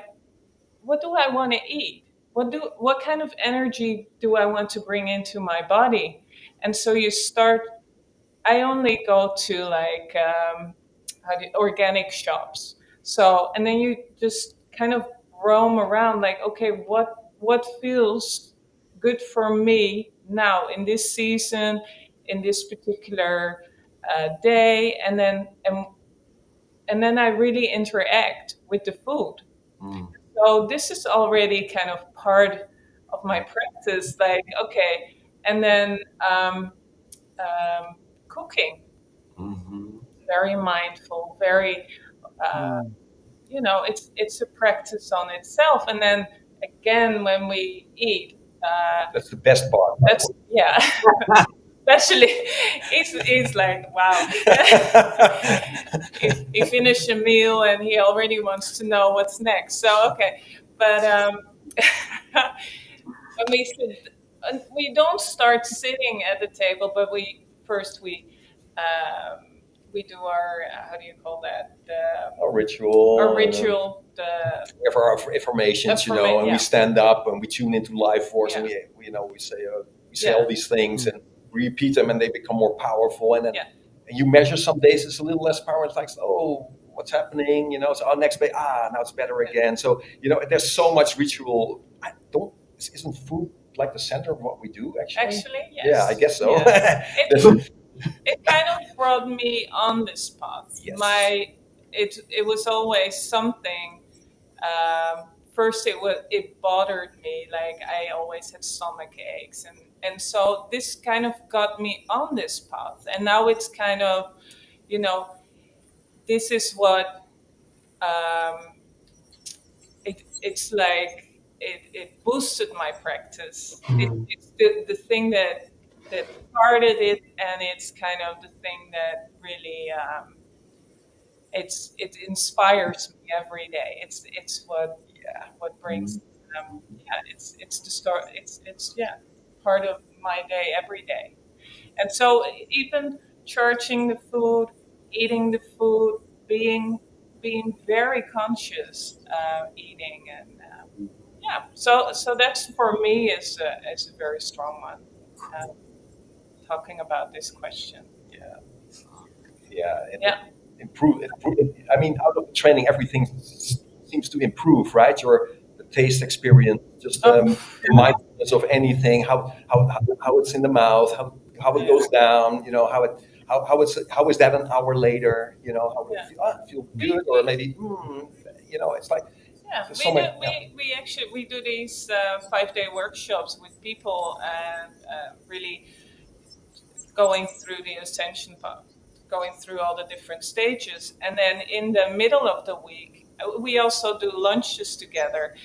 And then on the Wednesday, we do a tasting session, but we tune into energy. And then we ask everybody to really feel, and not just tasting, not just the mouth, but what happens to your system? What happens, the taste, the energy, if you're cold, warm, but then also the emotions that come up. And there is the emotions are related to, for most of us, lots of the food trigger emotion. And why we eat the way we do, it's like conditioned, but it's also something, what do we want to nourish in our bodies? So Yeah, this is so interesting, especially when you see people having. Most people are addicted to coffee, and that's what you see on the roads. It's addicted to sugar, but when you hear them talk about it, it's like, oh, what's underneath? It's a whole it's kind of a This could be a practice by podcast in itself. yeah. Yeah, yeah. It's Quite so interesting. huge. It's so huge. Yeah, And so forgotten sometimes. Also in the practice, it's like it's so yeah, important. What are you bringing into your system and why? And making that a mindful thing. yeah. Yeah, for And sure, for sure. and also like this is also for journaling. What in the morning when you do your practice, if you meditate and you feel like, oh, I don't have the concentration, what did you eat the day before? Because it can have such a big impact on how your state is the next day. And I just mentioned coffee. So many people nowadays drink so much coffee. How do you feel drinking this? What did you feed by taking all this coffee? And so, what do you have to do to kind of come in the right zone the next day if you take all this stuff? I mean, it's most people when they're going on this journey. At some point, you have to look at your food. Yeah. Yeah. So Super important. Yeah. it's a lot. Yeah, there's so much to say about this, but I will stop now. Wow. Oh, I you're cannot. muted, Phil. I don't hear you. Sorry about that. Yeah, I was just going to say, look, food totally qualifies as a recreational pastime on top of the fact it's a primary need. But, I eat pretty simple and I like my regular simple meal, but I have to say, I still enjoy it. And the more I can focus on the meal and go through my rituals, the richer it becomes. Now, I'm sorry, guys, I've got to start wrapping things up here. I've got a thing, but I want to say thank you so much to you all for your wonderful input and question responses. And thank you to the wonderful chat. And we couldn't quite get to all the questions, but what I'll do is that the questions will be available in the thing, and I'll put the questions into the group chat for any of the teachers that want to respond to the ones that we didn't get to. Totally optional. I appreciate the fact that you guys have given us a couple of hours. But before we go, I really want to give let's do a plug for everyone because you're all very prolific, busy, and you're very generous with your time and your answers and things. And so we definitely want to let's click that button. There we go, and then let's see if I can get this right. All right, it's all coming together. Here we go. So first of all, let's go to not me. Heard enough about me. Let's go to. First of all, here we go. So, Armand and Didi, you have a course, and you've offered a special offer here. I see you've even used my name as a code. How kind of you! That's very wonderful for that. So, would you like to give us a quick rundown on that? Yeah, maybe. Sure. Yeah, so this is the Core Essential Qigong course. It's an online course we offer. We offer that also with optional private mentoring, as some people want to go deeper with that or have more questions. But this is our online course, which is essentially these these Qigong essentials that can really help you with your Hermetic practices, because the elements that are in there, the awakening of the energy body, the physical things, stretching. But it's not an overwhelming course. It's actually a course that is there to, not give you too many exercises, but the essential exercises. And so it can be helpful for any internal art, but also for this Hermetic path. As I said, how important is Qigong here. This can really, really help you to get the tangible experience of what is fire element and what is this energy thing, how to get to astral energy, etc. But we decided to have an offer here for the people listening. So we have 20% off for the next couple of days until February 18th. And you can go to our website, ChiSkills.com, and then you can click on join our program, or you can see that on top, right there. And you click, and and then you can fill in. You have to click again, Join now, and right then there. yeah, Exactly. and then you get to the And there. scroll a little bit to the there you see the core essential Qigong course. Yeah, it's on the left. Normal price 239. You click that button. You enter Phil, PHIL. Coupon. Oh, yeah, cool. Awesome. And Wonderful. if you're in, then there's a 20% bonus, and just to get you started on this Qigong path, it's, it really can help you so much, and so, yeah. Thank you. Yeah. And I've got to say, like, your YouTube channel, but guys, check out the YouTube channel. I put a link in description below. Very generous, especially for those who are interested in things like Fajin and rebounding and how those actually help you for developing the internal facial web for basically building the pipes out for more throughput. You really want to go and check this out because it's very generous. So thank you so much for that, guys. Now, I'm just going to shift straight over to Astral Visions here, which is, let's start here. So, David, this is your website, which is also very generous. And, you've got a new article here, which is this the one that you were talking about here, the January 31? No, I wasn't talking about that tonight. That is an article basically about the technique that I've written about in the 26 Keys, which is the book that I wrote that you can see the cover of to the right of the article. Just there, you can buy that at Amazon. This is Journeys in the Astral Light on WordPress. There is one article every month. Sometimes it's 2 or 3, depends what I do, but usually there's one. Those articles are usually around 4,000 to 6,000 words each every month. Wow. Some of them, some of them are a bit longer. They go up to like 10 to 15,000 words, I think. Some of them are longer. But there's just a huge mystery box of hodgepodge of stuff to do with magic, astrology, and mysticism, and all kinds of stuff in there. You can basically go there and have a blast for days on end reading it. It's been going since 2013. It's all free. It's created and supported and paid for by the very generous Patreon supporters who pay $5 or more a month to keep this going. There's only about 20 of them, by the way, at the moment. But they're the ones that have made sure that this archive of free material exists and will stay there and continue to exist for as long as WordPress and the internet exists.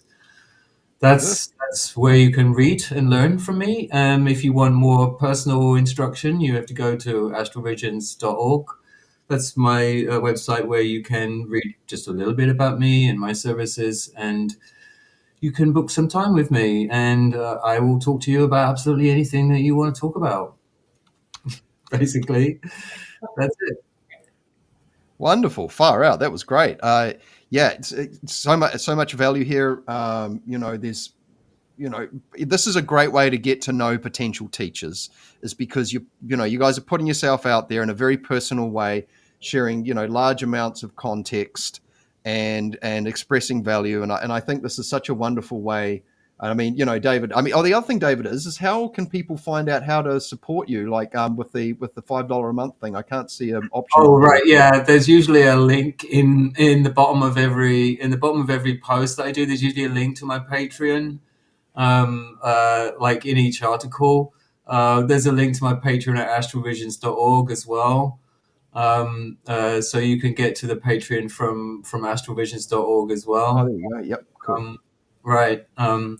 Or you can just use the donate button. There's a donate button at astralvisions.org. You can just send me some money, right? This stuff does cost money, by the way, guys. It's doing all this stuff, for you does cost money. So anything that you can help is greatly appreciated. It's a wonderful thing. That I can do this. I'm greatly blessed by being able to do this, but I need to pay for it. So yeah, there's a button there for people that want to help me do that. Wonderful. And I say this to my audience too. Look, I love making the bread for you guys, but if I can get some help, someone can bring me some ingredients, then I can help feed us all. So, all right. Well, far out. This has been so lovely, and it certainly has been a little bit more of a cutback version, considering the size of the previous panels. And I have to say, this was actually really lovely. It was a good size.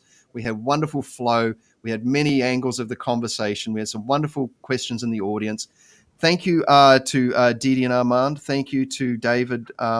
And thank you to the wonderful, wonderful people who joined us today and those who are going to join us in the replay. And I will download this and I will chop it up into smaller videos that are relevant to the questions that were answered and feed those through. So you guys have got some regular stuff in your feed to keep you nourished on your journey. We're here to support. We're available for personal consultations and also all the content. So please, please, please take advantage of our efforts. For myself, I just love hearing success stories and hearing how much the audience are like, man, I found what I was looking for. I'm like, man, I tell you, when I found what I was looking for, I was so immensely grateful. And I'm grateful to all the wonderful guests and all of your time and efforts you put in. Thank you so much. Thank you to the chat. Thank you to everyone. Have a beautiful weekend, everyone. Now, would anyone like to leave us? Didi Armand, any final words? Oh, people, have patience, be kind to yourself, be kind to others. But, sometimes, find this balance between moving yourself forward, being patient, but also in these challenging times, as David, reminded us of in his walkthrough of this year, is that I think now we have a chance to really grow quickly under this influence. What's happening now, in this chaos time, as it's a transformation from, in the five elements in these Chinese elements, right? It's water, it's chaos, right? It's death and rebirth. This could actually lift your training so quickly to another level. Just going this energy and not letting you to be taken into that other thing. It's just a frequency. There's other frequencies out there. There's astral energy. There's stillness also. You can find that. So that's something I really want to share because it's so easy to be sucked into this chaos. But just stay strong. Keep Trust. Thank you. Yeah. Didi, have you got something, a short snippet of wisdom to close with? Yeah, trust your path. Trust if you've been listening to this and it resonates, just go and go on your individual path. See what's out there for you and go for it. Yeah. Wonderful, thank you. And David, any final words to cap off the show for everyone? No, just thank you to everyone for being here and for being on this path, right? I mean it. I can mean it.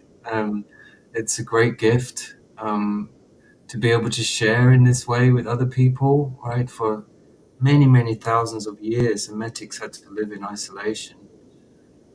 It's a wonderful time. I look forward to what will happen next. I'm not afraid of the future, right? I think it's going to be wonderful ultimately, but I think we've got a few bumps in the road ahead of us to get through before we can get to that new era. I think it's coming. The last thing I would say is don't forget to love each other. Beautiful. Thank you so much, everyone. Lovely. What a wonderful way to finish. And if I could ask the guests to stick around for just 1 minute once I close the broadcast. Everyone, have a fantastic weekend. Don't forget to, love yourselves and spread some love out there. And you know what's up. You know what to do. All right. Stay well, everyone. Have a beautiful weekend.